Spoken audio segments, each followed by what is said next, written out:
Although she remains in critical condition, Lacey is finally freed in Found Season 2, Episode 3. The installment, which is titled, Missing While Lonely, sees Gabby leave a heartbreaking note for the Mosley and Associates team before offering herself to Sir in exchange for her sister. However, as soon as a deal is struck, Lacey stabs Sir in the back, effectively releasing both of them from captivity. She collapses before dealing a final blow, and Sir uses the opportunity to escape Gabby once more. Sir's current whereabouts remain unknown, and whether his brother, Christian, will offer additional help locating him is also uncertain. Despite being free from Gabby's basement, Sir continues to assist Gabby with cases and may even find a way to do so in upcoming episodes. However, Mark-Paul Gosselaar doesn't believe his character locates missing people out of the goodness of his heart. Gosselaar shares that, like Sir's decision to keep Lacey alive, it's a way to preserve his connection with Gabby. Mark-Paul Gosselaar, on the surface, sure.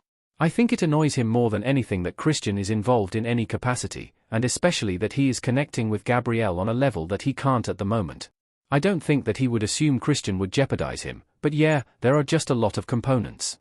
I don't think it's one of those things that would make Sir on edge for that particular reason of giving up his location. I don't think he thinks his brother would betray him and do that, but there are definitely other things. His brother doesn't understand the relationship that he has with Gabrielle, and the fact that he gets to be in a room with her and Sir can't at the moment, really bother him. Mark-Paul Gosselaar, there's probably truth to all those statements. From what I played in the basement was that if there was a case, it meant I could have a connection to Gabrielle. And, yeah, he likes to be right. He likes to work, he likes to solve things, and exercise his brain, and all those things. But I think the way that I play the character is any time that he can have that connection to Gabrielle, it's a good day for Sir. Mark-Paul Gosselaar, yeah, that is absolutely right. I played Sir as thinking that Lacey was disposable other than the fact that if he were to dispose of her, and he would like nothing more than to do that because he's blamed her for the demise of his relationship with Gabrielle and her escaping, he's very aware that that would be the end of that connection that he shares with Gabrielle. Mark-Paul Gosselaar, I don't know. It's still up in the air. The challenge of television is that we are given the pilot script and we run from there. There is no beginning, middle, end in these stories generally. With Found, we started kind of squarely in the middle, and then you just learn things about the character, and we're learning along with the audience. So I have to believe that he's not a killer, but I'm not 100% sure because he'll say things like, I'm not a liar either, and I'm like, really? I feel like you've lied. But in his mind, and it's not a pretty place to be, he comes up with these scenarios and stories that he believes. So I'm not entirely sure. Laughs, it makes for interesting television. Mark-Paul Gosselaar, I think, in his mind, she does love him, and she doesn't express it in the way that he would like.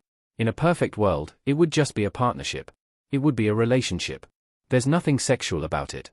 He just enjoys her company and her presence and everything that she has to offer, and, primarily, her intellect and brilliance.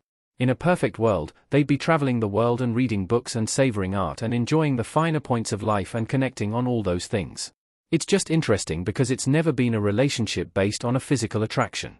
I'm sure that Sir finds her pretty, but it's not what draws him to Gabrielle.